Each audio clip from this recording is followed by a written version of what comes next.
بسم اللہ الرحمن الرحیم۔ اس شخص کو دوست مت بناؤ جو کسی محفل میں آپ کو شرمندہ کرے، خواہ وہ مذاق ہی کیوں نہ کر رہا ہو۔ حضرت علی رضی اللہ تعالیٰ عنہ فرماتے ہیں، اپنے رب پر بھروسہ رکھو، وہ تمہاری من پسند چیز تم تک لائے گا مقررہ وقت پر، اور تم حیران ہو جاؤ گے۔ پریشانی میں مذاق اور خوشی میں طعنہ مت دو، کیونکہ اس سے رشتوں میں موجود محبت ختم ہو جاتی ہے۔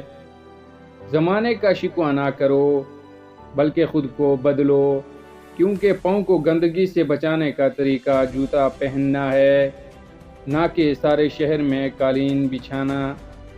ہنستے رہو گے تو دنیا ساتھ ہے، ورنہ آنسو کو تو آنکھ بھی جگہ نہیں دیتی۔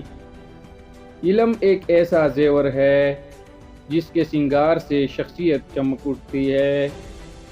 دل اس سے نہیں لگانا جسے اپنے حسن پہ غرور ہو، دل اس سے لگانا جسے محبت سمجھنے کا شعور ہو۔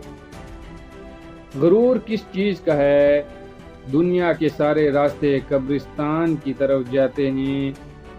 اپنی نیکیاں اور دوسروں کے عیبوں کو دریا میں بہا دو، دولت تمہارے پیچھے سے آئے گی جیسے بارش برستی ہے۔